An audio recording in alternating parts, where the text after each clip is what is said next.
Good God, have mercy. All right, we are already streaming. And welcome back, people. It is Wednesday. It is 9:05 p.m. Central Time here in San Antonio. It's finally getting to that sweater weather. We can finally start wearing our onesies, our hoodies, our cardigans. I can start wearing my cardigan again. Thank God. But welcome back, people. I'm back. I'm back. I'm Drew. I'm back.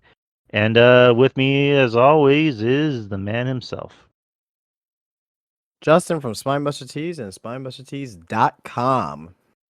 Yes, sir. And like I said, I was gone last week, and Justin held down the fort. He knocked out of the park, as we all expected. You did a great job, my friend. Yeah, Very it proud was, of you. yeah, appreciate it. But we are back, people, and we got some news. It's going to be a very news-heavy show. Um, to quote Justin from last week wrestling was kind of cold. It was ice cold, as he would Oh, say. not just last week. The rest has been ice cold for about the last month and a half. Fair enough. To be exact. This week it wasn't that bad. It was an improvement from the last month, It's still as I ice said. cold. There's really nothing going on outside the bloodline. Outside what's going on with the bloodline, really. I mean, there's really nothing else that's really of importance right now. Right, no, you're right. I mean, the Saudi Arabia show, the Crown Jewel show, I thought, in my opinion, kind of put a damper on the product as of late. Just again, I said it before, and it's obviously never going to happen. These Saudi Arabian shows, I'm kind of done. I'm way past done. Like they're not going away because they pay WWE like what $10 million, or I'm probably overstretching it, or but whatever to do these shows. Like, all right, that's fine, but it's like just do house shows. We don't need any more pay-per-views, and if anything, just do like exhibition matches. We don't need to do any more important storyline matches because it kind of fucks with I guess the Well, I aura of the mean, show. that's not what the Saudi government is asking for. They're asking for a legitimate pay-per-view with, stakes on the line and things of that nature. So And look how well it's done in the past. I mean, they killed Bray Wyatt's heat for Goldberg. well, I mean, in fairness, I mean, with the exception of this past one, I mean, the shows of the last couple of years have been really good. So Yeah, yeah. There's been some, but yeah, but give me a second. I'm just sharing it on our social media platforms. Give me 1 second, people.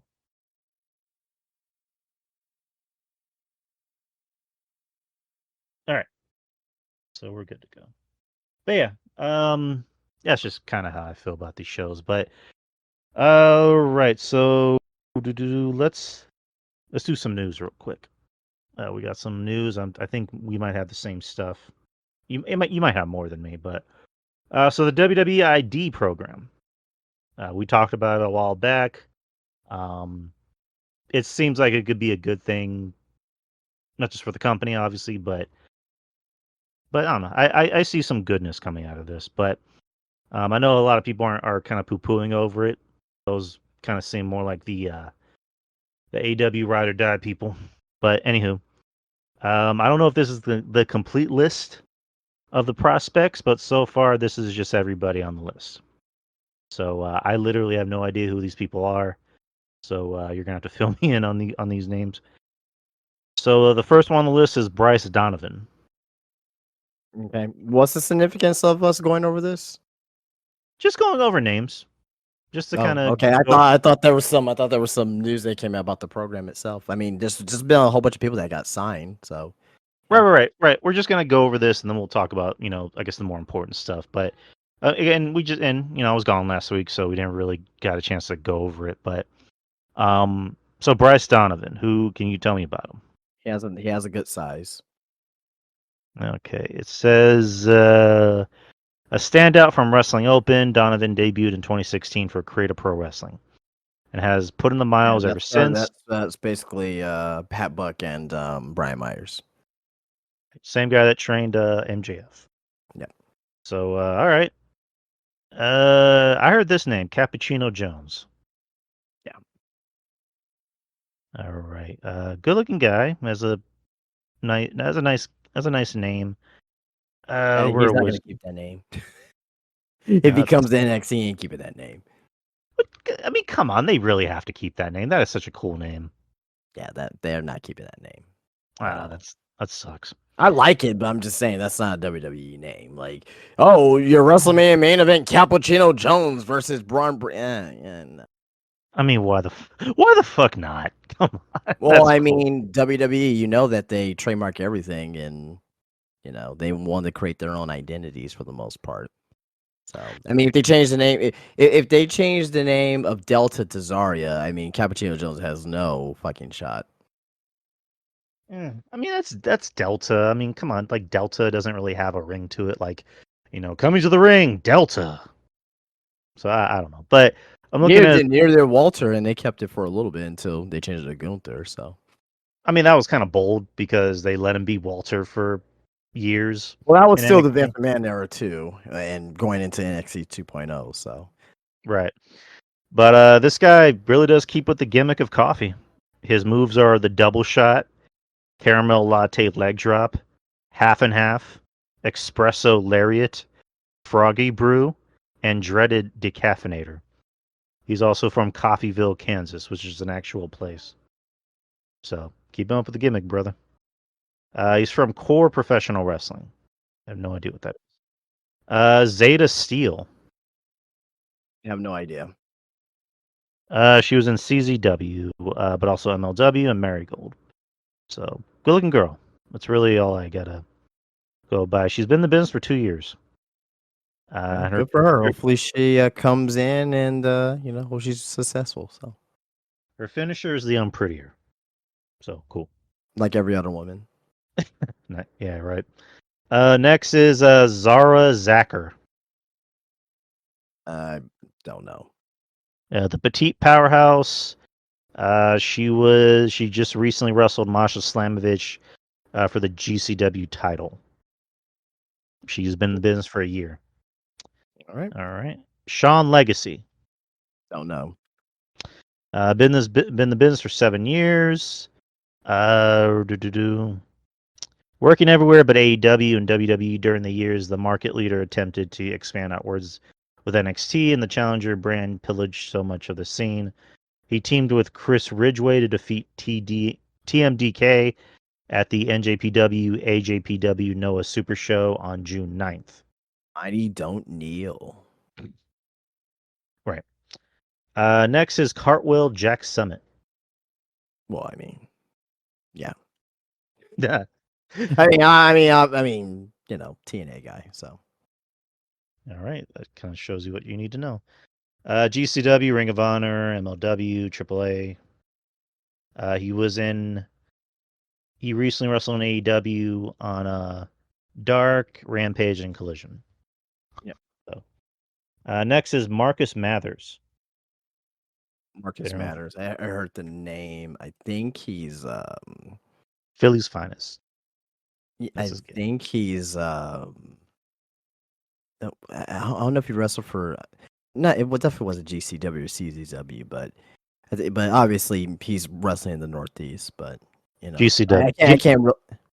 What? I'm sorry. Yeah, he did wrestle in GCW and Okay, H2O I thought I seen the name on a GCW card. Yeah, and H2O wrestling. So he's been whatever around that for 5 is. years. Sam Hardaway Holloway. All right, nice name. Been around for 2 years. Wrestled for International Wrestling Cartel in Pennsylvania and Absolute Intense Wrestling in Ohio. So this dude, I don't know how old this dude is. He looks kind of, again, not being ageist, but he kind of looks like he's up there in age, or maybe just has like young old face. Next it's Gal. That's literally his name. It's Gal. Okay. Obviously it's not a gal, it's a guy. Right. But his gimmick is the real life action figure. I've been around for 4 years. Leaning on the toyetic side of wrestling, has never hurt a performer's earnings when it goes well. And with his mint condition and real life action figure monikers, Gal, or it's Gal as will now go by, has at least gone got the frame and the Imagine fame to make himself and the market leader a lot of money. So I have no other information as to where he's been before. Okay. So if anyone can tell me about this gal fella, that'll be much appreciated. All right. Ice Williams. Yeah, he was the one that was on Reality of Wrestling. So yeah, I believe he was. I believe Booker T was in the ring with them, giving him his ID contract. So The coldest wrestler on the planet. His finisher is the icebreaker frostbite. So interesting look. Next is Aaron Rourke. I believe he is another Creator Pro guy, and he's LGBTQ from what I understand. So Yep, his tagline or his catchphrase or tagline or whatever is evil gay. Been around for 6 years. The figure eight lock is his finisher. Um, Apparently he was on AEW where he got brutalized by the Blackpool Combat Club. Yeah, that was about it. So cool. Brad Baylor. oh, that's the pretty boy. Yeah, Yeah, I've seen pictures of him. Like guy's a pretty boy. WWE can definitely use him for sure. he's an interesting look, and he's just 20 years old. So he was at Beyond Wrestling. So no clue what that is. Jackson Drake. Jackson Drake. Nah, I don't know. Been around for 7 years. Was in DPW. Um, Came out on a May 2023 edition of Monday Night Raw. And then was on AEW Dark Elevation. So it kind of looks like a mix between Paul London and Brian Kendrick. Yeah. So goes by the California Reaper. Next is Ricky Smokes. I believe I've seen a few pictures of him. I'm not really too familiar with his work though. Yeah, there was that video that came out at Chaotic Wrestling where they announced that he had signed a deal Right. for their ID program. So it's kind of a cool video. Zoe Sager. Oh no. Let's see. She came out on AW Dark and lost to Emi Sakura. She was trained by Lance Storm. Cool. And I think she did some stuff for TNA. So the first Canadian talent to receive a WWE ID contract. So, cute girl. And that's about it for now. So, out of everybody on this list, who do you see that has any potential? I think all of them have great potential. Okay. Bryce Donovan. I'll go with Bryce him. Donovan, Cappuccino Jones, I think has potential. They'll more than likely, like you said, change his name. Good-looking guy. From what I heard, he's very charismatic. I mean, if you're gonna have the name Cappuccino Jones, you better be charismatic. Yeah. So, but we'll see. We'll see what these young men and women can do. Pretty sure they will all do well in some fashion. All right. So, what do I have? All right, Monday Night Raw. Monday Night Raw. I thought we were going over news. No. I'm talking about the Monday Night Raw news. Oh, about it debuting on Netflix. Oh, And gotcha. And for whatever reason, it's not loading. Okay, here we go. So it was announced when and where Monday Night Raw would debut on Netflix. WWE took to Twitter to announce that Raw on Netflix premiere will be held at the Intuit Dome in Los Angeles, California, where the Los Angeles Lakers and the Clippers play. The event will take place on January the 6th, 2025. You said the Lakers, right? Right, because it's not called the Staples Center anymore, right? No, it's a brand new arena, so that's the Clippers arena. And there's still the Staples, I still call it Staples Center, but it's the Crypto.com arena. So Lakers have their own arena and the Clippers have their own arena now. Oh, okay. About time, actually. where was I at? Oh yeah, it'll take place on January 6th, 2025. Rapper Travis Scott will be there live. They showed that video of Triple H showing up to a Travis Scott concert, giving him a WWE Hardcore Championship belt, Yep. a new looking Hardcore Championship belt. So I don't know. Well, I don't know if that means something.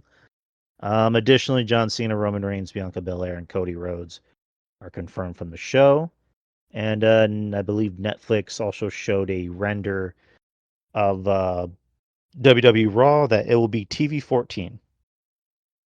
And then the first episode will be 3 hours. It hasn't been confirmed if it's going to be 3 hours from then on out, which I'm assuming it will. They haven't mentioned anything about SmackDown being 3 hours, but and then Travis Scott, he's going to do the new theme song for Raw, which can't wait for people to bitch about that. Well, I mean, it just goes back into what I said a couple months ago that WWE's hip hop now. Right. That's all it is. Like, if people are getting mad over mainstream artists, very popular mainstream artists getting, giving WWE or helping to get WWE attention, then they don't understand the business. They don't understand how to make money. So They I don't. don't waste my time on people like that. They don't. And WWE is making money. Before, back in the day, they were making money in spite of themselves. Now they're making more money probably than they ever have in their lifetime, even when Vince was there. And they're putting out a better product. So, but overall, what are your thoughts about the announcement for Raw? Um, and also it going back to being TV 14. Really no thoughts. Really no thoughts. TV 14, yeah, it's gonna be great. I don't want people to think that there's gonna be blood every week and there's gonna be fuck, shit, pisses, and dams and all that stuff. So just temper your expectations, but it could be a little bit more edgy. Cool. 3 hours. Maybe it's gonna be for the first show. Then as the debut, maybe they go back to 2 hours, or maybe they do 2.5. I don't know. Remember, there's no ads as well.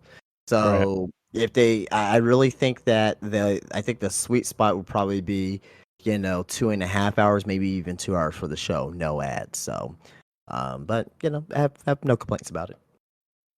Fine with it too. And you brought up something not a lot of people are thinking about, which is it's going to be on Netflix. And depending on what kind of package you have, because Netflix does do the ads thing, kind of like Peacock, where Yeah. Peacock has, their ad portion and you can get like the premium without the ads.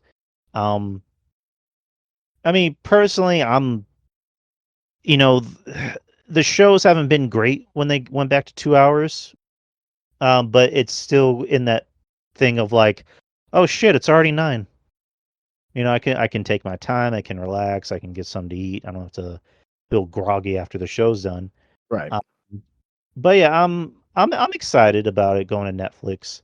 Um, I know there's been a lot of bitching, because of what happened on Friday with the Tyson fight, which I doubt WWE's gonna allow that shit to happen. Because this is Well, it's not that the fact that WWE's gonna allow it to happen or not. It's Netflix's servers. right. Has Also, also, nothing to do with WWE's. You also, know. also, this isn't the first time Netflix has put out live, content. Because they did the was it the Tom Brady roast, and Yeah. and to my knowledge, I don't think that had any problems. Well, So but people are not. This is the thing that people are not taking account of. People are not thinking about this. There was way more people watching that Jake Paul and Mike Tyson fight versus that Tom Brady roast. right, yeah, no, There's I'm gonna just be way less people watching WWE than that Jake Paul and Mike Tyson fight. That's number one. Also, number two as well. The NFL, they're gonna be on Netflix as well Mhm. for the Christmas Day game. Right. Obviously, there's going to be a lot of wrestling fans watching Raw. Maybe some casuals. You never know, But but not in comparison to that Jake Paul Mike Tyson fight. Nowhere near.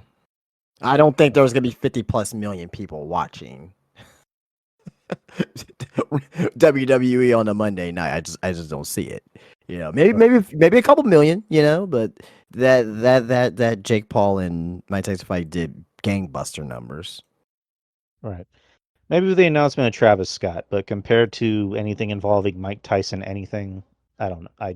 I doubt it, like you said. But I'm looking forward to it. I think the first numbers are going to be higher, though, obviously, because it's the assignment behind it. But I think on a regular basis, I mean, they're not going to release numbers, obviously, but my assumption, maybe 2 to 3 million. Maybe we'll see. I don't know. I mean, it'll be that thing of like, what are people watching, this week on Netflix? What's in the top 10? So it might be like a top 10 thing, but I don't know. Not familiar with Netflix's, statistics or how they do ratings or whatever, but and it's kind of a small thing. Like, what do you think about Triple H giving him a hardcore championship? Do you think that means anything? As far as like, let me kind of reiterate let me kind of walk it back. I'm not looking into that. I don't I guess like them bringing back a hardcore championship. No. Why? No. Why would they do that? I wouldn't mind it. Okay, because the 24/7 title was good. Well, that was the 24/7 title. That was a comedy title.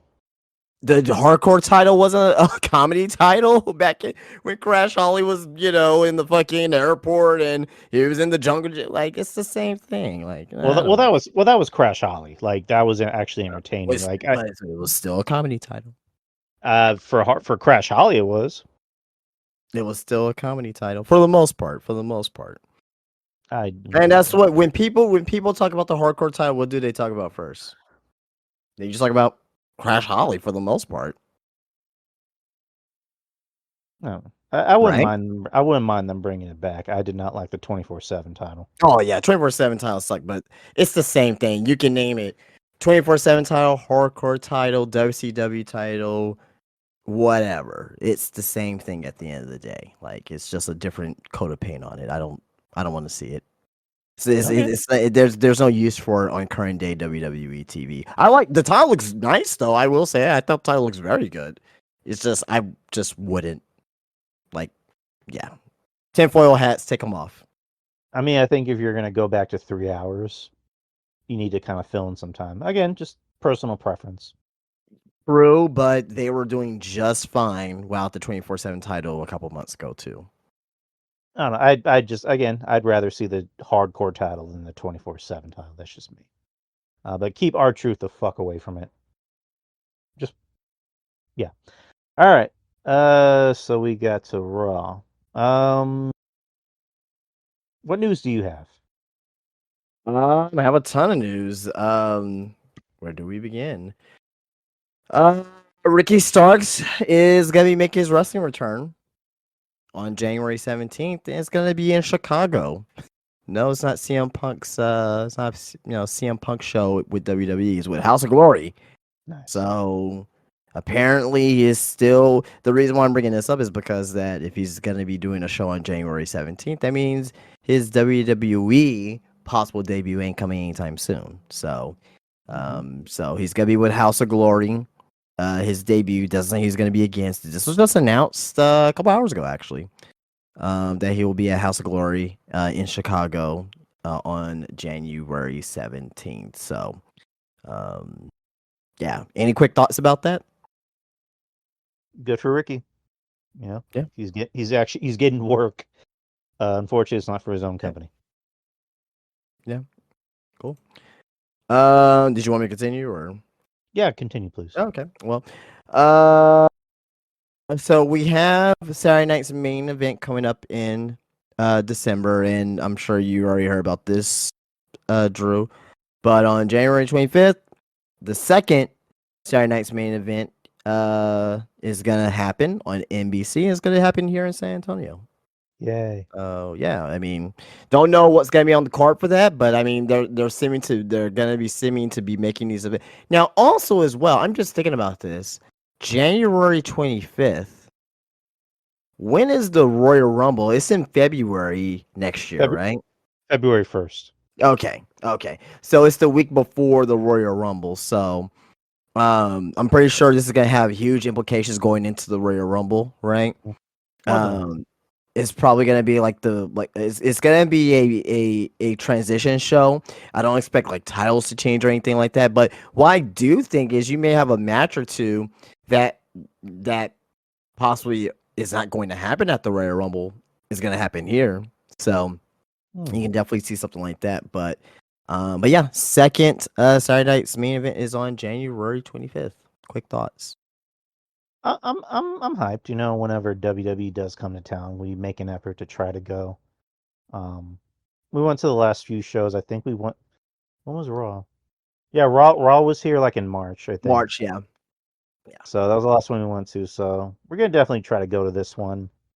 Like you said, you know, it's. I don't know if it's gonna be a filler show. Like they're gonna try and make it fun. Oh, absolutely, for sure, yeah. You know, they're gonna, you know, there's gonna be implications heading into the Royal Rumble. You're not gonna see any title changes. It's gonna be like tribute to the troops, but less you know, cliche, if that makes sense. Yeah. But yeah, I'm looking forward to it if I'm able to go. All right, well, moving on. So did you hear about this here? Did you hear about what happened with Tony Storm? That she's allegedly retiring. She's retiring, quote unquote. Tony Storm has announced, this was an interview with SB Nation, that she announced her retirement from professional wrestling effective immediately. She says, and I quote, "I am not used to being a loser. I failed at everything. I lost in AEW. I lost in Japan. I lost in Mexico. This is the last time you hear from me again. Enjoy your Mariah May as your champion. You can enjoy that. AEW is fine without me. Everything is going well for AEW. They don't need Tony Storm." I think that's a little bit of a kind of a shoot there, a little bit. Maybe I don't know. I mean, when she was there, she's had plenty of TV time. I'm pretty sure she was happy with her role as champion. So, I mean, but anyway, yeah, Tony Storm is fucking incredible. Incredible character work, staying in kayfabe during this interview, but she's clearly going to be back. And apparently, they're supposed to have a champagne toast celebration at the pay-per-view with Mina. Well, let me tell you that's the only thing I saw from AEW night was Mina and Mariah. I mean, like that's the only thing that you can, I mean, come on. But apparently they're not going to do it at the pay-per-view. They're going to do it on Rampage or Collision. Oh God. And I was assuming that Tony Storm was going to come back during that celebration at the pay-per-view, but I don't think we're going to be getting that now. So I don't know. Maybe things have changed. Maybe it's not coming back. But you don't really have to comment on it per se. But I just wanted to bring that up because of that was in the news yesterday or earlier today, rather. So if you would feel like to comment on it, go for it. I mean, when is that? When's that World's End pay-per-view? Are they still doing that? Yeah, of course. Yeah. Okay. It's at the I think it's like the last week of 2024, the last weekend I want to say. Okay. So I think it's like the 28th or 29th of December, something like that. What would make more sense is if she came back at that pay-per-view, or like she got her title back at that pay-per-view. I mean, at this point, she may show back up on Rampage. I don't know. Yeah, a show that nobody watches. Yeah, exactly. I mean, nobody really watches Dynamite either. For it. I don't know. I'm not the booker. So, but yeah, Tony Storm. You know, she's doing a good job with this new gimmick. You know, it's getting over. People like it. So who am I to judge? I mean, I'll say this: she's the MVP of AEW this year. Yeah, I can't argue with that. I can't argue with that. I mean, your choices are light, but her Swerve. I was gonna say Hangman, but they haven't used Hangman correctly since the steel cage match. Her and Swerve. I mean, I know they just got there, but I would make a case that maybe Shelton Benjamin might be the other. Shelton. I think is no. I just again not of the whole entire year. No, if he was there the entire year, sure. I'm talking about defaults by default. Again, I don't want to pick on. I think you just love him so much. You just want to give him some credit. I love seeing him murdering people on TV. That's why he's my Fine, MVP. it's cool. I like it too. But MVP of the entire year, that no.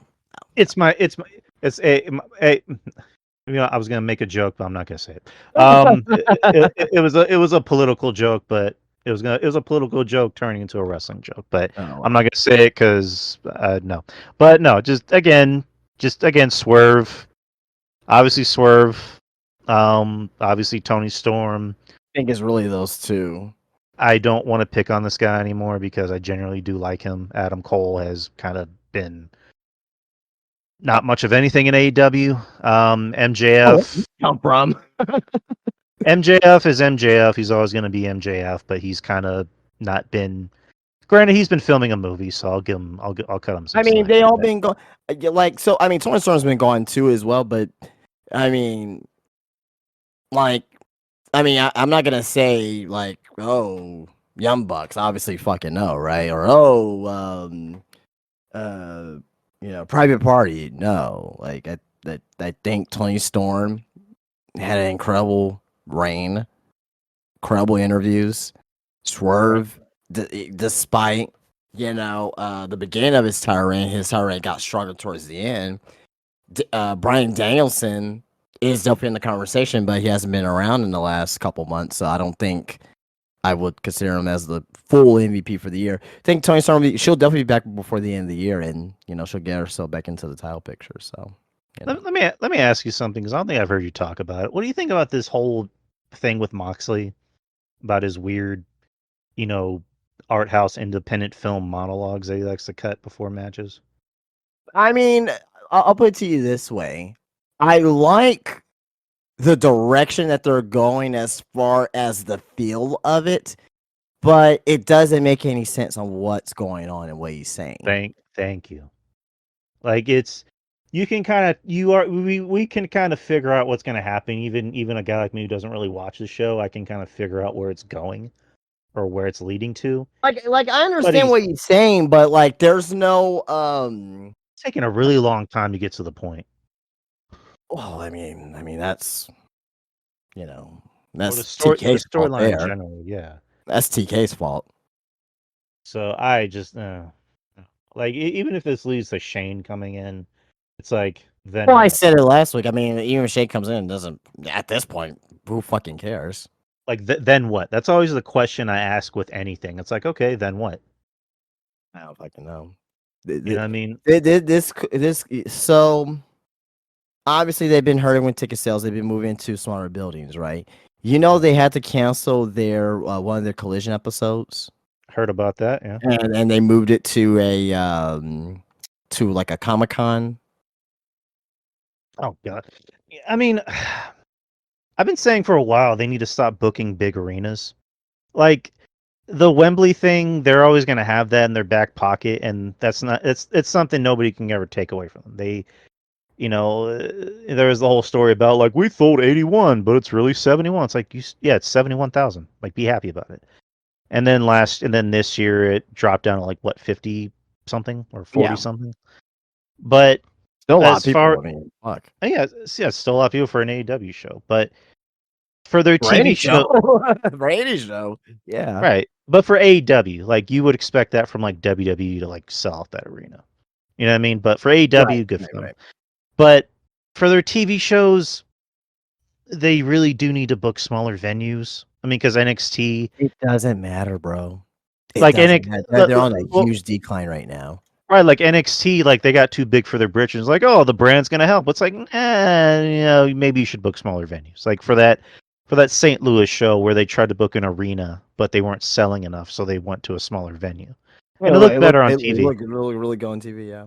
Yeah, for AEW, like this is one of many, many, many things that's wrong with the company.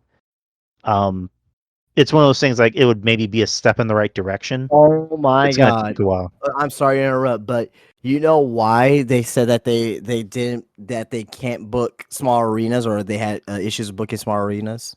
Why? Oh God. This is not a joke. No, I'm not ribbing. I'm not trying to be funny. I'm not. I swear to God. You can look this up. You can find interviews. I swear to God, this is the reason why. And I believe this came from Meltzer. Maybe I think Meltzer, and obviously Meltzer is protecting AEW and Tony Khan, obviously, right? But I believe it came from Meltzer. If I'm wrong, I'm wrong, and I apologize.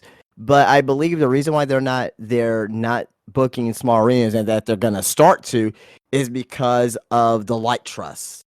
All right. I swear to fucking God. I swear. Like, Wait, hold on. Let me finish.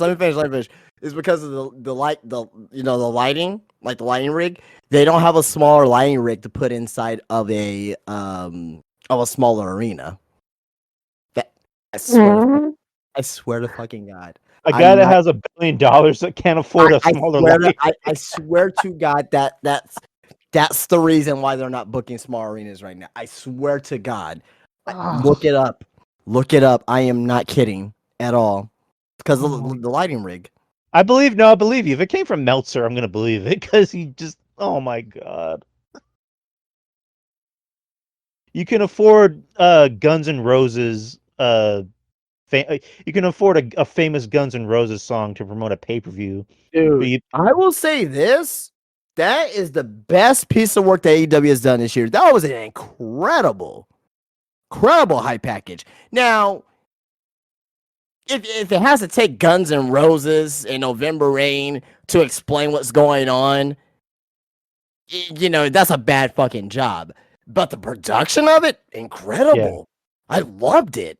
100%. Just imagine if they did this in 2021 with like Revolution, CM Punk, versus MJF in a dog collar match. I mean, it wouldn't fit November and November Rain, but still, like, God, man, that would have been really good. If they could do that um with a very, very, very, very, very, very, very shitty creative right now, with that, imagine what will happen at the height of AEW with something like that. I will say again, that's the best piece of production that they've done in 2024. Great job to the whoever put that together. Great job. They've done. I think I'm remembering other famous songs they did. They did. Was it like a Cinderella song? But For not in that fashion. no, I know Not the what way you that meant. was shot, and But I'm saying it of felt other like songs. it kind of felt like an old WWF high package when Desire, WWF Desire. not to that extent, but it felt like I don't know, like it kind of felt like I don't want to compare it to WrestleMania 17, but like the way it was shot and with the voiceovers in the background, like I will beat you, John Moxley, and the music, and sticks and stones may break my bones, but words will never hurt me. Obviously, that's nothing that was said, but you get it. So I thought that was an incredible piece of work, though. I gotta give it. Been shit on AEW for the last few months, but I gotta give credit where credit's due. That is an incredible piece of work that they did there. I mean, they should have been doing that since the beginning. You know what I mean? Because like, I'm not because gonna take away what they did. no. Again, I thought Yeah. that was good too. I'm giving them credit too. I'm just saying that they should have been doing that. You know what I mean? Because again, I'm gonna shit on AEW. I'm gonna shit on WWE as well. WWE wasn't doing that for the longest time either. They were doing that thing of like, oh well, they were on NXT, they were over, so they're on the main roster. Right. Now WWE is back to making music videos for people. They did it for whatchamacallit, for Braun, for Tiffany, and a few other people I'm forgetting. AEW, they try to do things like that in the beginning, where it's like, who is this guy? Let's try to get him over with the casual fans, but then they went back to catering for that niche audience. Right. And instead of, hey, who's Darby Allin? Who's, John Moxley? Who's Orange Cassidy? Who's Tony Storm? Who's Swerve Strickland? It's even for the ones that don't have that WWE, you know, name behind them. For the ones that aren't as well known. So wrestling really does benefit from having music videos, Right. from having these music video packages, because to go back to the WWE Desire videos, those are cool Yeah, because absolutely.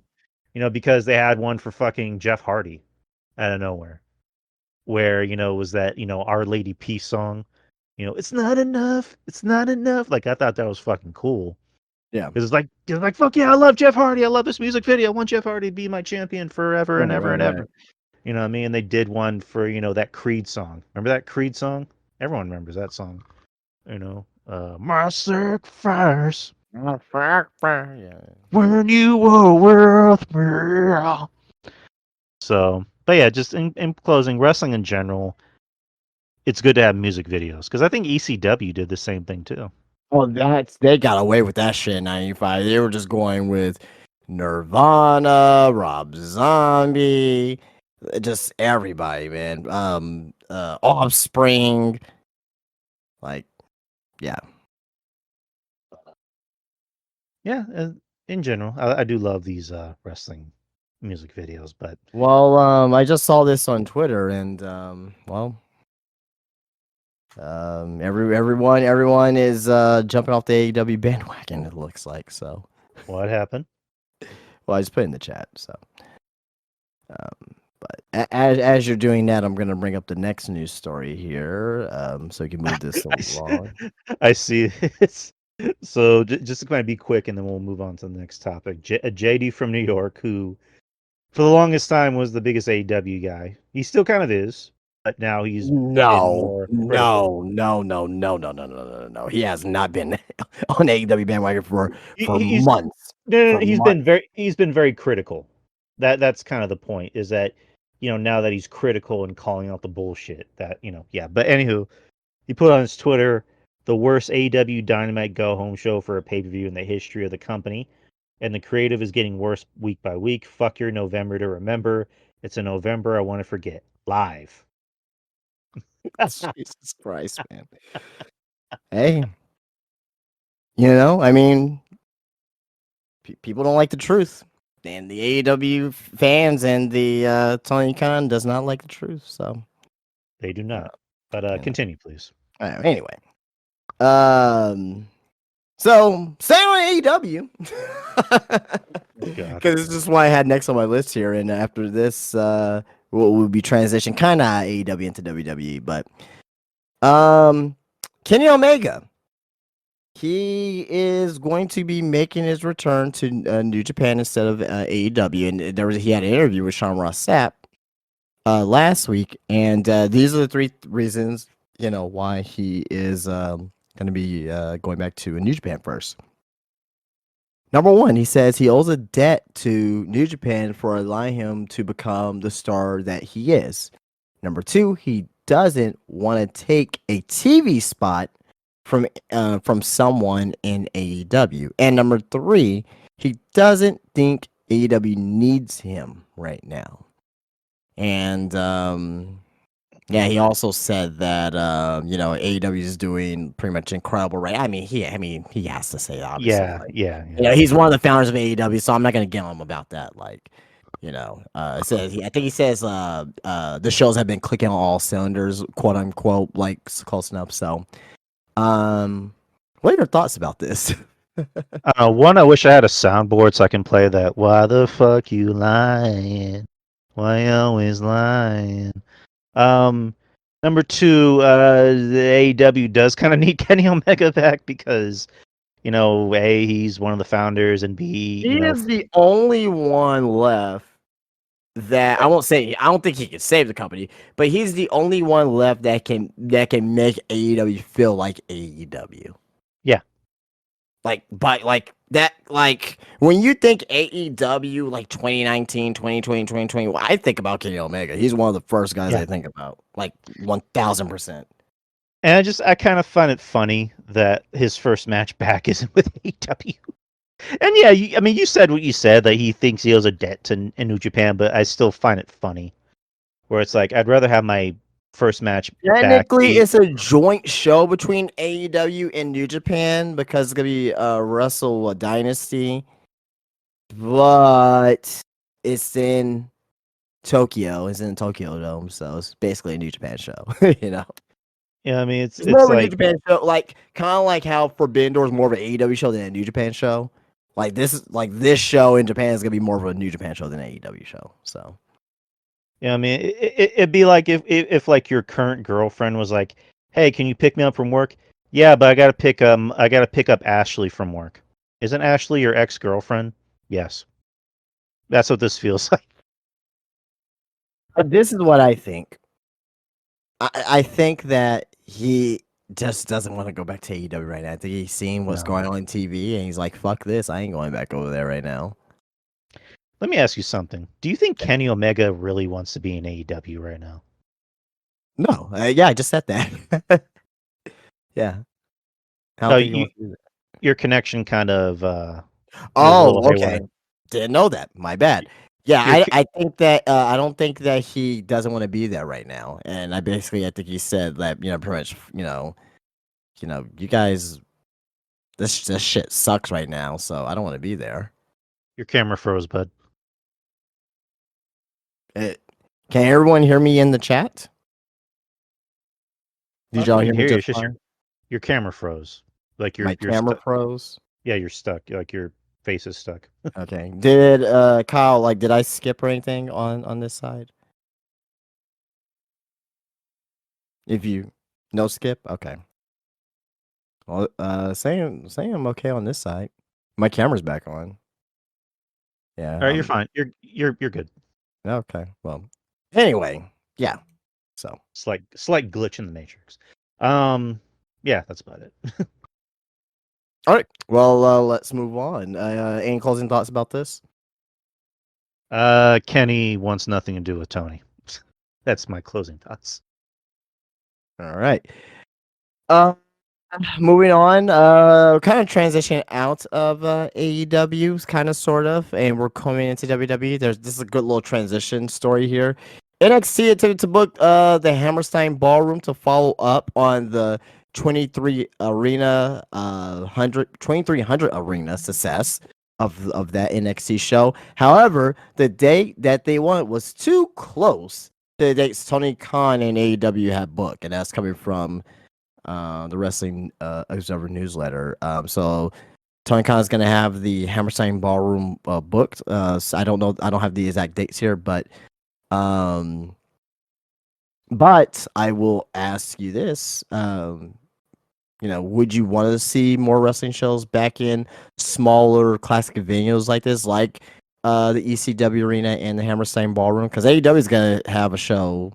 I think they're going to do Collision or Rampage there. Or Right. I think also Ring of Honor there in the Hammerstein Ballroom. Like, do you want to see more shows like this back in classic, small arenas? Yes. I do. 100%. I co-sign this. I would love not just for AEW, not just for NXT. I want to see the main roster do it. I want to see pay-per-views, PLD, WWE PLEs, in smaller venues. I think it comes off much better on television.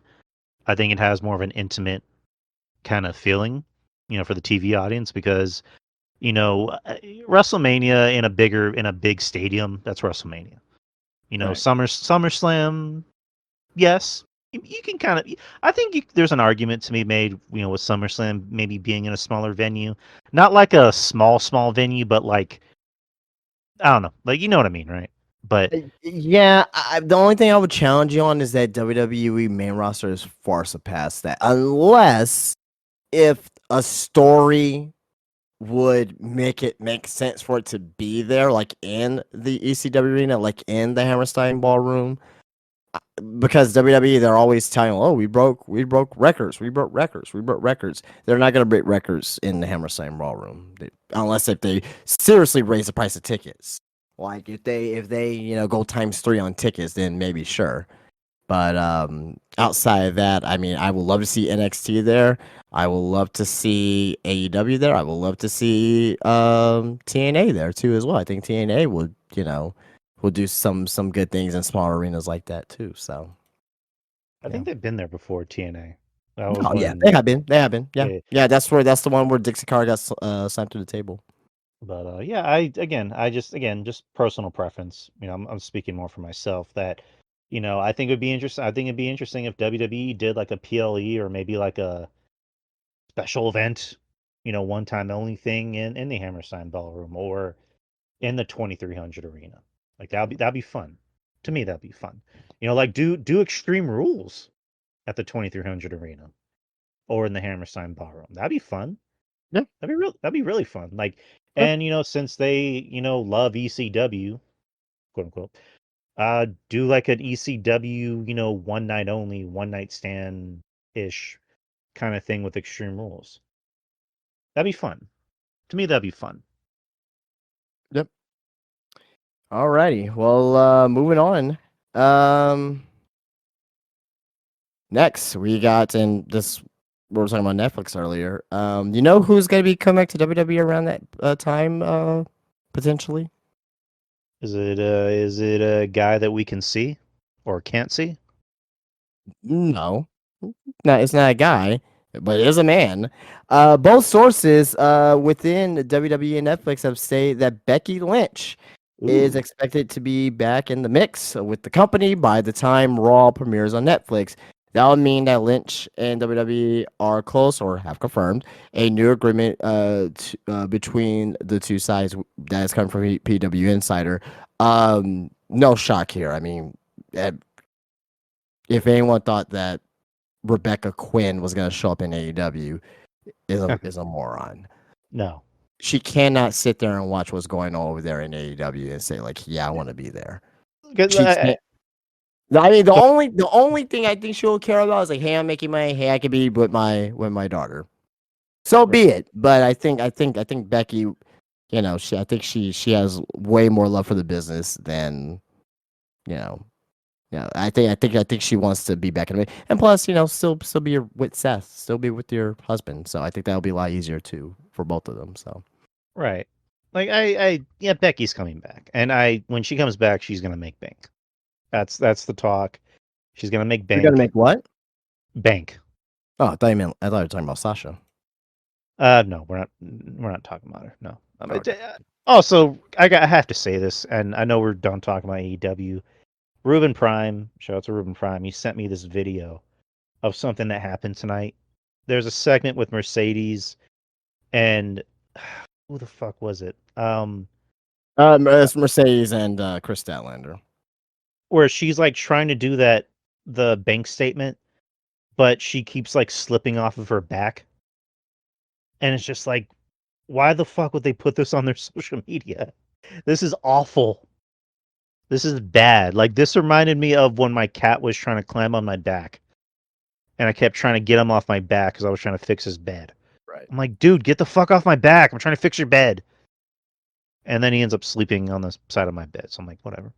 But that looked horrible. I'm sorry, I had to point that out. But going back to Becky, yeah, it's Becky will be back. She's pretty much already talked about coming back. She did some interview where she was, I think, promoting her book, where she said, the lasting image of Dominic Mysterio closing the steel cage on me isn't going to be the way I'm going to go out. So she's coming back. And it would be nice to see Becky back. Because I like Becky. I will admit, her last run, I don't want to say she was phoning it in, but she didn't look like the Becky of old to me. So it'd be nice to see her back when she's, recharged and everything. Yep. All right. Well, let's move on here. We got a lot more news stories to cover here.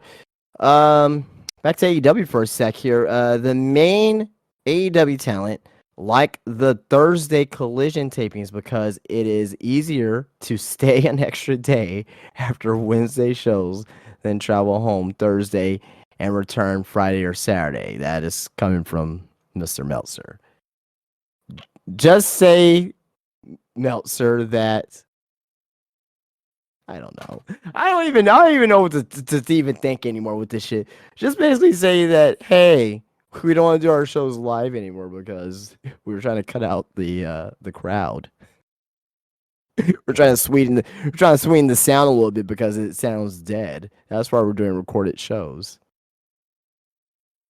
I I think mean, that am I wrong on that assessment? Possibly. I mean, I may be, but I no, don't you're know. right. You're right. Right. Like I think at this point they could maybe benefit from doing pre-recorded shows, so they can cut out a lot of bad, and there's a lot of bad in there. So, yeah, just that's AEW for you. All right. Well, yeah, I just want to get that out the way. But moving on. There's a more interesting story. Former TNA president Scott D'Amore was at the WWE Performance Center on November the 8th. D'Amore was said to be just visiting and giving a tour of the facilities. Informal conversations also took place along the way. That's coming from Fightful Select and Sean Ross Sapp. What do you think? What do you think the reason for his visit was, Drew? If I had to, I'm gonna put my my tinfoil hat on. He's gonna work there. Like I think there was that thing earlier this year where I don't know if it was this year or last year where he apparently was gonna go work at AEW. I don't know what happened with that, but again, maybe I'm assuming Scott's a smart, educated man and saw the writing on the wall with that. I think he wanted. I think he wanted a lot of control, and he just wasn't going to get it. Yeah, Tony ain't giving control to anyone. Tony wouldn't give control to Jesus. Like that's how little control he wants to give to anyone else besides him. But my guess, and this is just an educated guess, I think he will work in NXT in some capacity, whether it be scouting, whether it be to book the shows. I'm gonna say book the shows, kind of like what Sean is doing. I think it's gonna be a joint partnership with him and Sean, where eventually he's gonna get maybe more control, and Sean's gonna get bumped up to the main roster and take Triple H's job, so Triple H can focus on other things. Yeah, that's just my opinion. What do you think? Yeah, the same, more or less. I don't know about Sean taking over Triple H's job. I don't know about that, but I think it'd be more of like a joint partnership between Sean and Triple H. But as far as like booking the show, because maybe it'll be like a thing of maybe Triple H, or maybe Sean books Raw and Triple H books SmackDown or something like that. I was gonna say that like Triple H shakes over Raw, Sean does SmackDown, so Triple H doesn't have to like do so many things at once, because there was that little. I think Triple H will be at both shows still. Right. But I think as far as like worrying about booking and like the meetings and stuff like that, oh man, we're gonna be, we gotta do the meeting Wednesday morning, in Stanford. I don't really think that it would be, Right. something that he'll, give himself maybe an extra day or two off. So Right. I mean, again, he still had that heart thing, and we love Triple H. We want him around, so we don't want too much stress on him. That's the best way to put it. All right. Moving on. I don't want to say we. I would say I like Danhausen. I don't know how Drew feels about Danhausen on November 20th of 2024, but Danhausen's AEW contract runs into the summer of 2025, and there's no creative plans in order right now for him.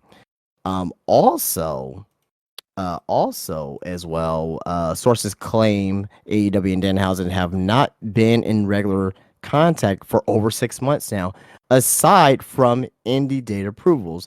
Danhausen was set to return from injury about a year ago, but expressed frustration to Tony Khan when plans for his return changed.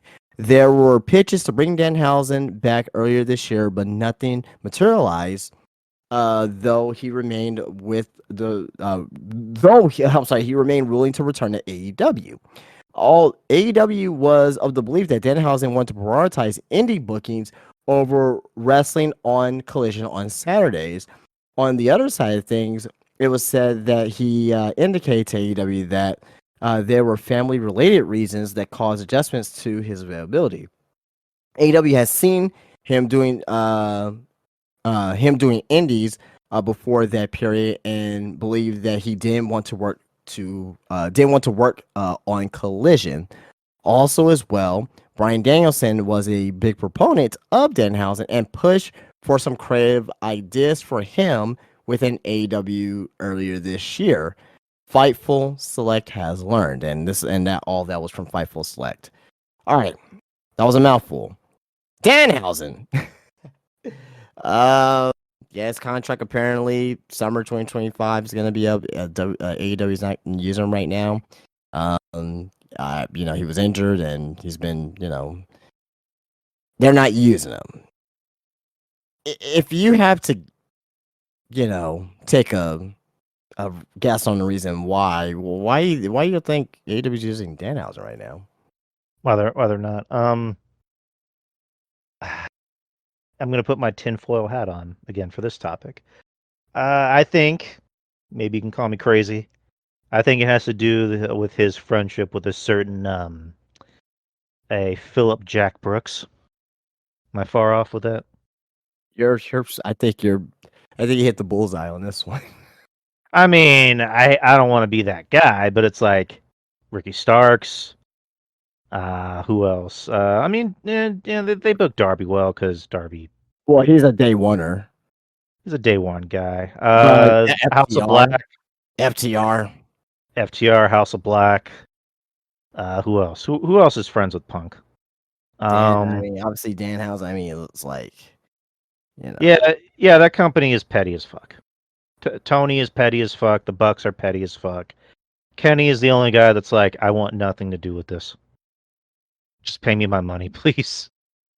Just I don't see Danhausen in WWE personally because no. I think if he were to come here, they would take away his gimmick or call him something different. And No, he's definitely an indie guy, 100%. I will say, actually, I I think it's one of the rare times. I don't think it'd be wise for WWE to change the gimmick of Danhausen and No. change. You want to know why? Hmm. He's a fucking merch slayer, Right, and he will sell a ton of fucking merchandise in WWE. right, He'll make WWE a lot of fucking money in merch alone. He's one of the top merch sellers still for AEW, and he's not even there. right. Which I don't know. Maybe for the new WWE regime, maybe it'll. Again, I don't see him being in WWE. I don't see No, that I getting don't over. either. But like, if he were to come in, I don't see him coming. But if he were to come in, like, I think I would keep him the same the way that he is right now. I mean, they have the curse and all that stuff. You could probably do that at the beginning. You may need to change up a little bit, right? But outside of that, I mean, like, I think he'll sell a shit ton of fucking merchandise. His figures will go like gangbusters. And he's a smart guy too. Danhausen is a very fucking smart guy. He's a smart businessman. Yeah, he's obviously saved his money. Well, I mean, I was gonna say Cardona, but Cardona was already in WWE before he got to the Indies, and he got over. But for someone like Danhausen, who's pretty much made his name in the Indies before he got to AEW, and helped that he got an AEW, paycheck, he was already making bank. So, but I don't know. He's friends with Punk. Maybe Punk is like, hey, maybe you should come here. But I don't see it happening personally. All right, well, moving on here. Speaking of, I won't say indie. Oh yeah, speaking of indies, yeah, that's a great transition. Josh Alexander at a Northern Crowns event in Toronto just announced he won't be doing independent dates anymore. Besides, this is what he said, maybe some special things here and there if it's possible. I don't know. Maybe I think Josh Alexander may be done with TNA, maybe done with the Indies. I think Josh Alexander, just my recollection, may be on his way to a WWE and NXT. Were him and Ethan Page a tag team? Yeah, they were the North. They were tag team champions and Impact. Okay. That'd be cool if he came to NXT and reform that tag team with Page. I have an autograph 8x10s of them in my shop. Nice. And you know what's funny? It's been staying there for about a year and a half. Soon as they get, oh my god, you got Ethan Page and Josh Alexander. Well, it's been here for fucking 18 months, guys. Let's get on the bandwagon here. Come on now. I had to raise the price. It was here for $35. Now it's here for $50. Should have bought it was 35. So pay up, no, I'm just kidding. Sorry. Pay up, motherfuckers. It'd be nice if he came to NXT and reformed with Ethan Page, because I think Josh Alexander's a good wrestler. I think him on his own in WWE, I don't think it would do well personally. But I think if you put him with Paige, that would be a really good. I mean, yeah, they were a tag team in TNA, but not everyone watches TNA. So I think if you put them together and you kind of put up that history and also with that partnership that they have with TNA, you can get people more acclimated with them. And also WWE needs more tag teams. Right. So, and it's the classic tag team of you got the workhorse and you have the entertainer.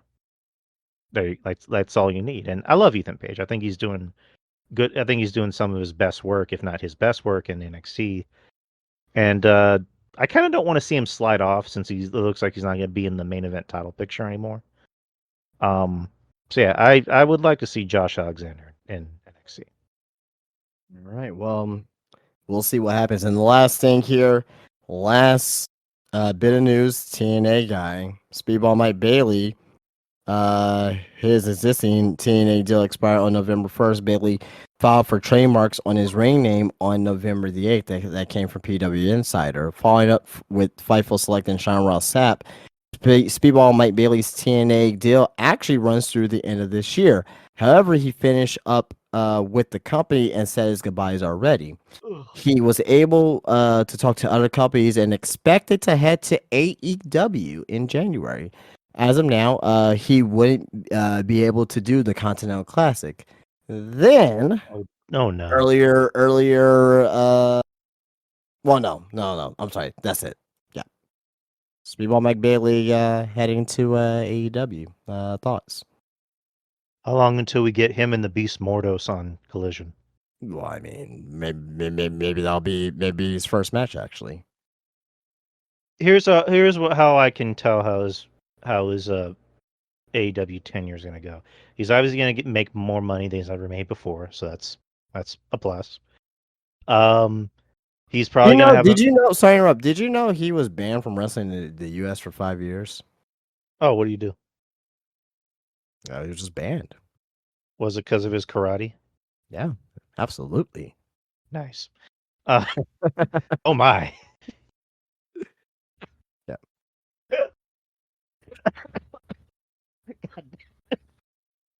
Oh, fuck. I don't know why that made me laugh. I need to drink some water. Give me a second. God damn it. See, Mike Bailey's already getting me. His karate's getting me. Keep him out of our country, people. No, he's obviously gonna have a match with Ospreay, so they can have the greatest match ever made in the history of space and time. He's probably gonna have a match with Ricochet, so they can have another, flippy doodah great match of all time. Since For the record, Mike Bailey's really good. I do like Mike Bailey. I'm not shitting on the guy. I'm just shitting on AEW. And then it's gonna be back to business as usual, where it's gonna be like he's gonna wrestle the hologram on Rampage. For the record, holograms injured, so I don't think that's gonna happen. So Tony Khan will make it happen. He will make it. He loves hologram to the point where he's like, I'll make another hologram. Yep. If I love hologram, Excelsior. Yeah, but I really like Speedball Mike Bailey. Hopefully he does well. I'm just gonna hope that he does well in AEW. Do I expect him to do well in AEW? No, but if he's gonna be making more money than he's ever made before in his life, good for him, man. Right. Apparently, Shelton Benjamin's making more money he's ever made in his life. So Good. He deserves it. I'm happy for Shelton. I guess off topic. Have you watched or listened to that podcast with Ice Cube's kid? O'Shea Jackson Jr. Yeah. No.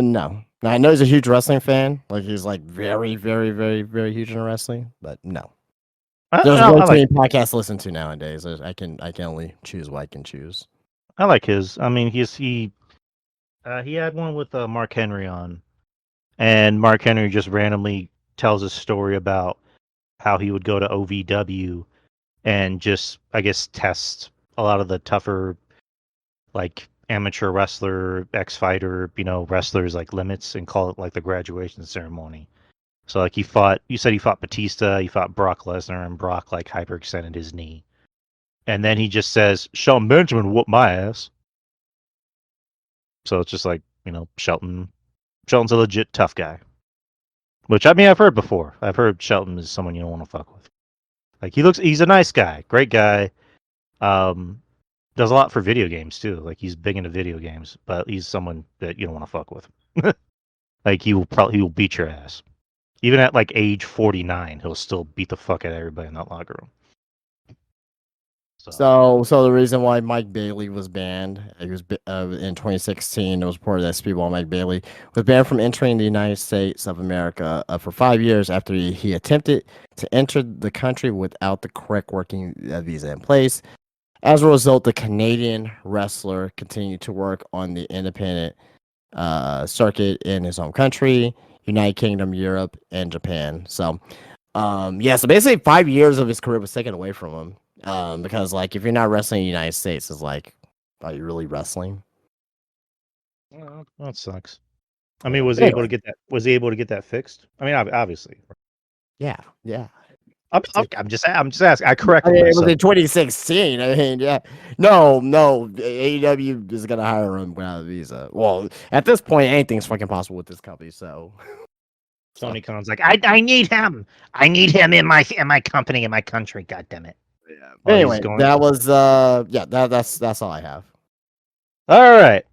Do you want to go through Full Gear or the shows first, or shows or whatever order? Dude, whatever you want to do. Okay. So let's talk about. Let's just go. Let's just go in order and just kind of run through them. SmackDown. They're doing their United States or their Women's United States Championship tournament. I think we lost Justin for a little bit. Are you still there? I'm here. I'm here. Okay, your camera turned off. Oh, didn't see that. But they're doing their United States Women's tournament deal. I don't have the bracket up. I know the first match was B-Fab versus Bailey versus Candice LeRae. B-Fab was decent. She was, decent to watch. She wasn't bad. She wasn't I thought she great. did really well. In the match. Right. And I like that they're giving a push to Candice. I mean, she's in the women's, War Games match, so good for Candice. Sucks that she lost her partner, but it's business. And Bailey's Bailey, and Bailey got the win, which, as you should, because it's Bailey. I look at this tournament and just look at how the brackets go. Like each match is a triple threat, and then it's going to go to a singles and another singles. And I just look at everybody in the tournament, and I'm just like, I'd much rather see Chelsea win it because Chelsea, I adore Chelsea. I think she's, if you want to talk about the MVP, you can maybe make the case of Chelsea being the MVP for WWE. I think she's been amazing. She makes anything work. For WWE, every just for the women's division or for everybody? If you're talking about women's, you can make a case. Yeah, man, yeah. I She's mean, entertaining.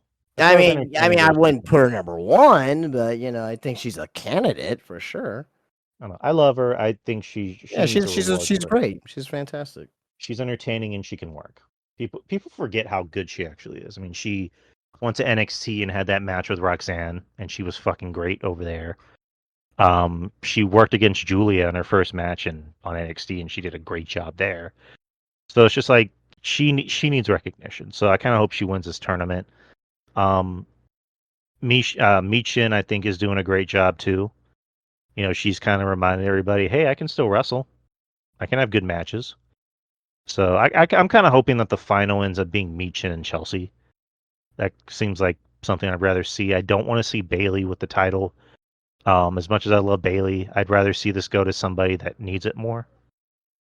So yeah, that's just me. But what are your overall thoughts on the United States Women's Championship tournament? It's a tournament, and I just want to see who's gonna win it. Who would you rather see win? None of the women in the tournament. I don't know. Oh God. I don't have a good answer. All right. The rest of the show was, not bad. You had LA Knight with a open challenge. Legado del Fantasma came out and it ended up being LA Knight versus Humberto Carrillo. which they had a pretty good match. Yep. Carrillo's very good. I think he's very underrated. Um, so yeah. And then a lot of the show was mainly about Sammy trying to find extra or the fifth team member for the Bloodline, which we kind of already figured who it's going to be, but we probably won't find out until next Monday, or maybe this Friday. Who knows? Yeah, the Motor City Machine Guns versus the Street Profits, which didn't really happen because Ciampa came out and leveled everybody. And then after the match, you had the Street Profits knock down Motor City Machine Guns. So you have more heel turns, which is interesting. Oh yeah, Cody Rhodes. Gargano. Yeah, Gargano looks a little looks confused, but do you think Gargano's gonna be a heel, or maybe Ciampa's gonna turn his back on him? No, I think they're both gonna be. I think they're gonna be a heel tag team. Well, I'm fine with that. Gargano, when he was in the way and he was like the sniveling, annoying heel, I thought that was when he was most entertaining. So, and I forgot to open the show. It was Cody Rhodes coming out and demanding Kevin Owens come out for what happened the week prior, where Kevin Owens injured or tried to end Randy Orton's career by doing the pile driver. Nick Aldis came out and said that he told Kevin Owens to not show up. And then Cody pretty much like kind of challenges manhood, like, what would you do? Do I have to show up at Kevin Owens' house and beat his ass? And pretty much, Kevin Owens, not Kevin Owens, Cody and Nick Aldis, requested that Kevin Owens be at SmackDown this Friday. So yeah, there's that. What are your overall thoughts about this whole feud with Kevin Owens? Or not really, I guess not so much the feud itself, but I was watching this TikTok video about Cody Rhodes, like his title run so far, where it's been more about having good matches, and I get why, but there hasn't really been a feud that made you thought Cody's gonna lose. This is probably the first, and also he did the Bloodline thing where he wasn't really even the main part of that feud. And this is probably the first feud in Cody Rhodes' title run where it feels like it has a story to it, where it feels like Cody's title run or maybe even his career is in danger. But overall, what are your overall thoughts about it? I think the feud is a very good shot in the arm that the Cody Rhodes title reign needs right now. I think Kevin Owens is doing a masterful job right now. I think Cody's doing a great job as well, has shown a little bit of edge in this feud. Right, KO for the longest time was kind of getting a little stale when he was a face. Now that he's a heel, and he actually has a reason to be a heel. Because most heels they'll just get mad one time and be a heel. This time they kind of progressively took their time with him being a heel because you can tell he was mad that Cody joined up with Roman, but anytime he had a chance to express how he felt, he kept getting interrupted. And then they finally had him turn heel by beating up Cody outside of a pay-per-view in front of his, bus. And then he beat up Randy because Randy took his side, and then he, took out Randy again with the pile driver. So I like it's almost like a comic book where the hero has to pay for his mistakes. The hero thought he was doing the right thing, but in the end he ended up, getting the people that he loves, hurt because of his mistakes. And that can be Kevin Owens' thing of like all this is on you.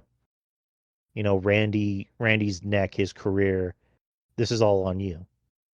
You have to look his family and his wife in the eyes and say, I'm sorry, this is my fault. Even Cody brought that up in the promo, like, I had to be the one that called Randy's wife and tell her what happened. So I like this. This definitely has some legs to it because and it's another interesting feud that SmackDown has on the show besides Bloodline. But and then yeah, more Bloodline stuff happened, and then Bronson Reed revealed himself as the fifth member, which we kind of all expected. And I don't know, I Oh, personally I I did not expect that. I was kind of expecting it personally. I don't know. Personally, to me, I like Bronson Reed in the Bloodline or the new Bloodline because I don't know. He just kind of matches. He kind of looks like he belongs there. It's almost like putting on a new pair of shoes. It fits him. And also the idea of him and Jacob Fatu being a tag team, that'd be fun. That'd be really fucking fun.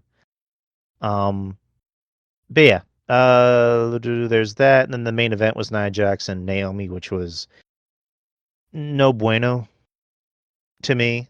A lot of it was just setting up, women's war games, and yeah, that's really about it. But overall thoughts on SmackDown? I thought it was a very fun show. Okay.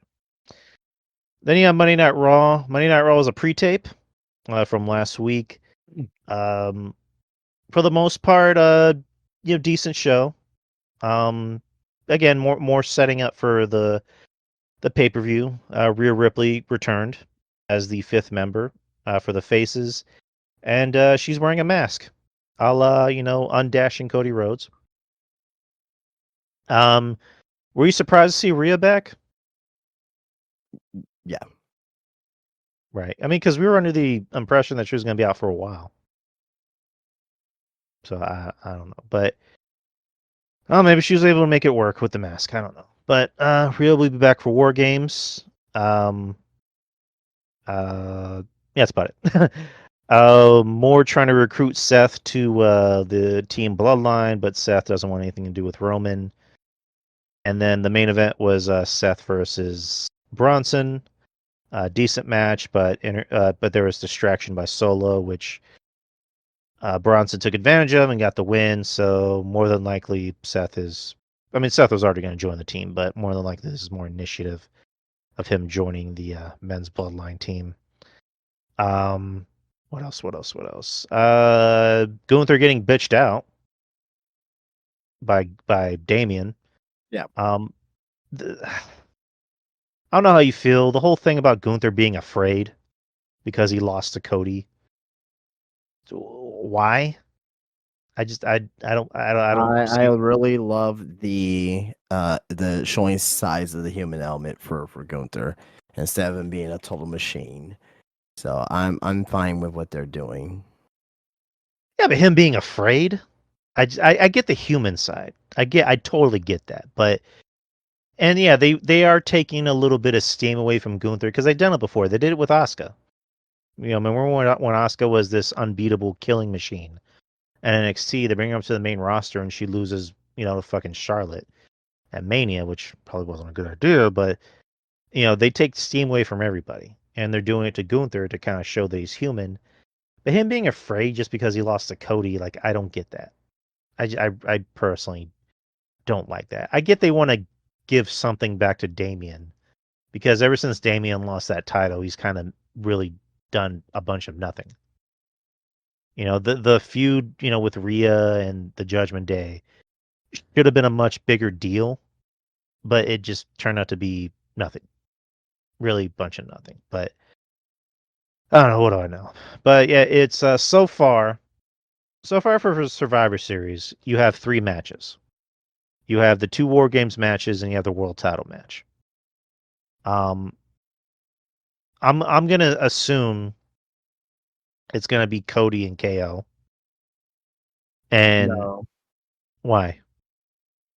I think they're setting them up for Saturday night's main event. Okay, all right. It's gonna be a while from now, but maybe they'll do it. And do you think they're gonna stick to 4 matches or 5 matches? 4 matches. Okay. I don't know. Like if they're gonna have Cody and KO at Saturday night's main event, which I think, thinking about it, I think that's a better idea because there's already that big storyline with the Bloodline. There's already the world title match. There's already the women's War Games. I don't think you just want to shove. You just don't want to shove them in, between those matches. So I think if you kind of give them their own show and still keep that story going, Right. that'd be the better idea. I think if you want to add a 4th match, like personally to me, add a traditional Survivor Series match. Yeah.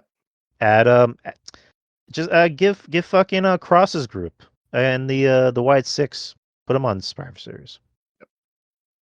I like that, and I like it. Looks like Cross is I think I would like for them to do a traditional Survivor Series match with them.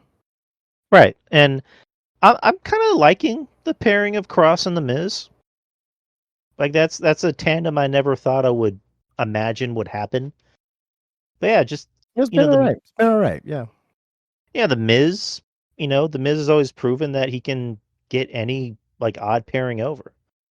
Him and Morrison, him and Alex Riley, him and Mizdow or Damian Sandow.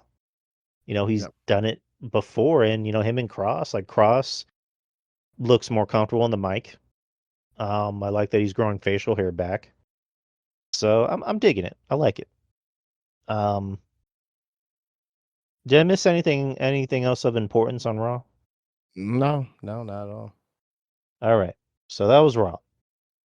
And then NXT, of course. We will talk about NXT for quite a bit. Or not quite a bit, but the Iron Survivor qualifier. We had Nathan Frazier versus Eddie Thorpe.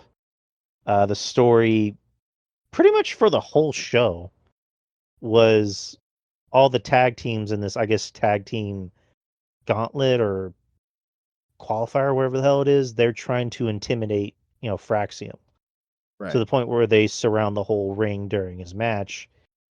And you had Nathan Frazier versus Eddie Thorpe. I was kind of thinking that Thorpe was going to get the win since, Thorpe's whole storyline is that I'm not given opportunities, I'm being ignored. Oh no, But this is gonna make him go mad heel. okay, makes sense. Frazier got the win, but they continued brawling, so cool, I guess. Um, It actually plays both roles. Thorpe goes mad heel, and Frazier would be like, "Hey, I'm a singles guy now. I don't need you anymore, Axiom." hmm, that makes sense. I can see Frazier getting over as almost like this kind of cocky prick heel. No, yeah, that's what's gonna happen soon enough. Soon enough in 2025, Nathan Frazier will be someone of importance on the NXT roster as a singles. Yes, sir. Yeah, another Iron Survivor qualifier for the women. You had Stephanie Vakor versus Jada Parker. I thought this was a really good match. Um, I think Jada really held her own against Stephanie. You know, I she really she showed that she was able to hang in the ring with somebody, number 5 of the PWI Women's 250. And then you got Jada, who's only been in the business for like what, 2 years? Yep. Year and a half, and she was able to hold her own, like no botches, as far as I can remember. Um, I was a little worried about this match. I'm like, you have two women who should probably be in the match, but they're still doing the thing with Lola Vice, where Lola Vice came out and caused a distraction, and Stephanie got the win. So they're still going to continue that. Did you have any thoughts about that match?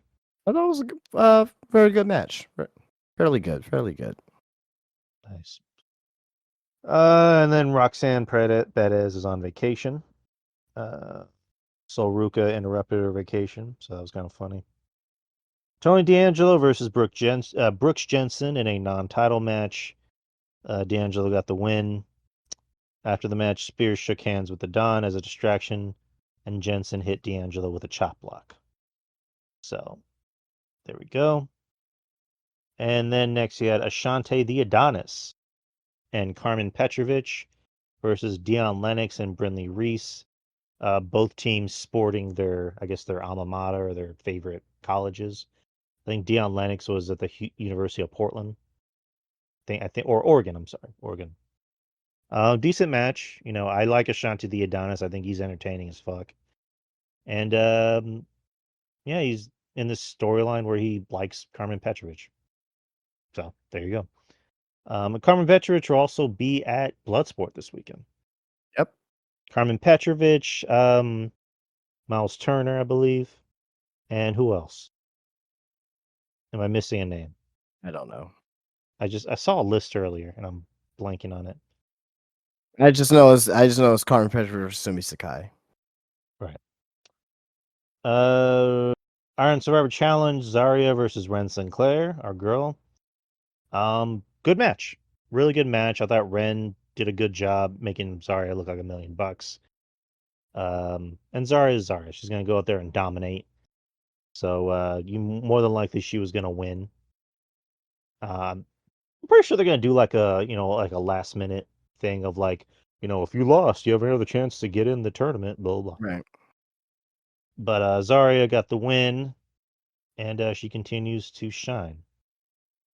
And then Fatal Influence came out, talked a little bit of shit, and then the rest of the women fought outside, while Tatum Paxley came in and answered the open challenge and took out Fallon Henley. So they'll wrestle next week. So good on Tatum. I do love Tatum. And where am I? Oh yeah, main event. The main event was a Ridge Holland versus Andre Chase, with the stipulation being it was a number one contenders match for the NXT Championship. If Andre Chase lost, he would have to disband Chase University. The crowd was hot for this. They were hot for this match because the NXT fans, they do love Chase University. They Mm-hmm. love Andre Chase. A lot of this match was built on everybody in Chase University, like Thea Hale, Duke Hudson, Riley Osborne coming out and trying to do their darndest to help Mr. Chase win. Even Thea Hale took a bump. She got knocked down, which the announcers didn't really pay too much attention on that one.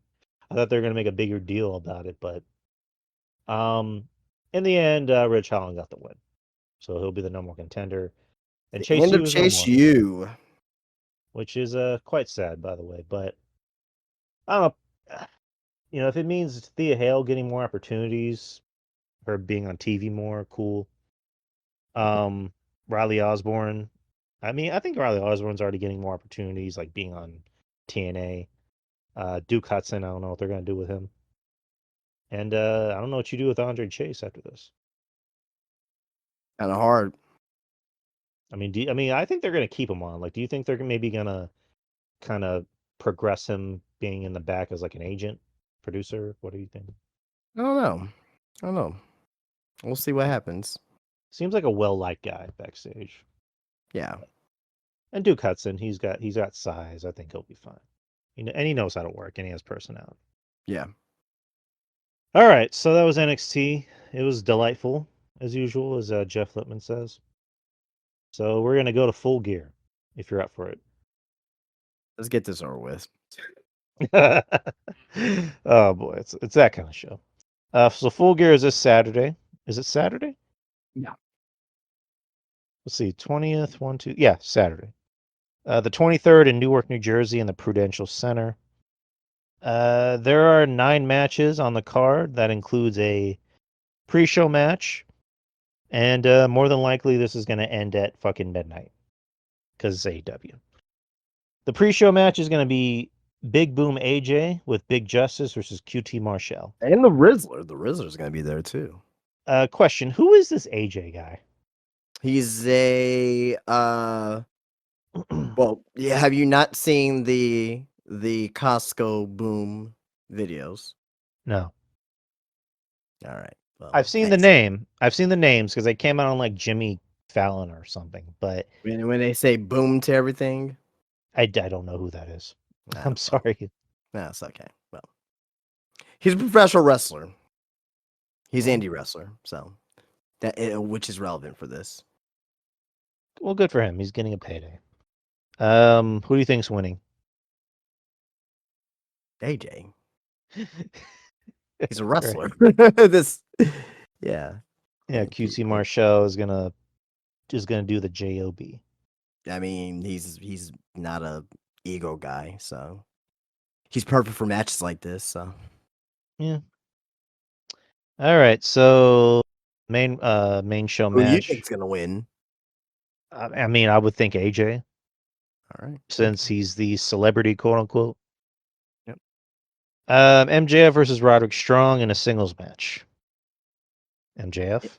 Yeah, just yes. Majif. Jay White versus Hangman Adam Page. Hangman. Hangman.